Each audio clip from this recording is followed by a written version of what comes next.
Ci portano più speranza, più fiducia, uno sguardo che finalmente si alza verso il futuro. Per ricominciare con la tua attività, con la tua professione, per allargare i tuoi orizzonti, ricomincia con noi. Contatta il nostro ufficio pubblicità. È il momento giusto per ripartire insieme. Chiamaci ai nostri contatti.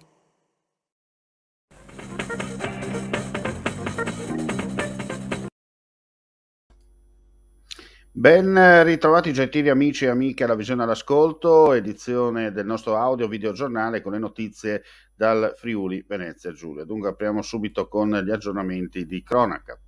Una seconda persona è indagata nella vicenda della morte di Lorenzo Parelli, ragazzo di 18 anni, morto all'ultimo giorno di tirocinio alla Burimec di Lauzacco, colpito da una barra d'acciaio di 150 kg.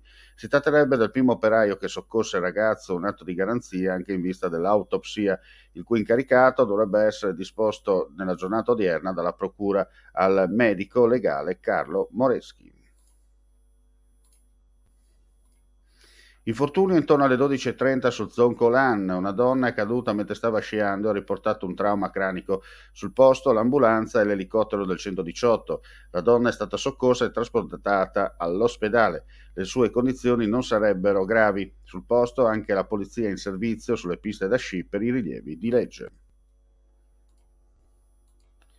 Gli agenti della Polizia di Frontiera di Gorizia hanno arrestato lo scorso 18 gennaio, ma la notizia è stata resa soltanto oggi, un bulgaro di 37 anni. Gli agenti hanno intercettato un veicolo all'ex valico di San Pietro in via Vittorio Veneto a Gorizia, dove viaggiavano, oltre all'autista, 6 turchi.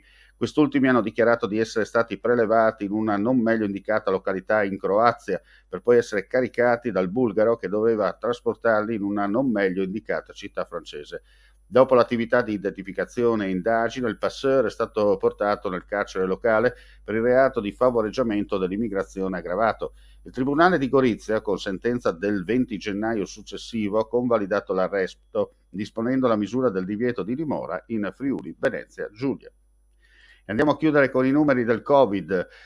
Su 11.067 tamponi molecolari sono stati rilevati 1.429 nuovi contagi, con una percentuale di positività del 12,91%.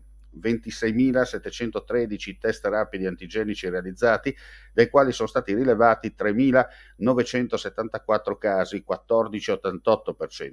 Le persone ricoverate in terapia intensiva scendono a 39, i pazienti ospedalizzati in altri reparti sono 484.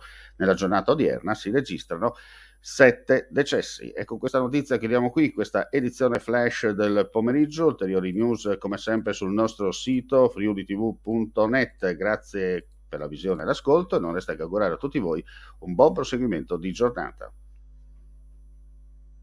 4 per consumo veloce e dissetante e la versione Magnum per intenditori. Lumi Beer si abbina a qualsiasi palato. Lumi Beer è un prodotto esclusivo Azienda Agricola Pancera, il buon seme, i buoni frutti.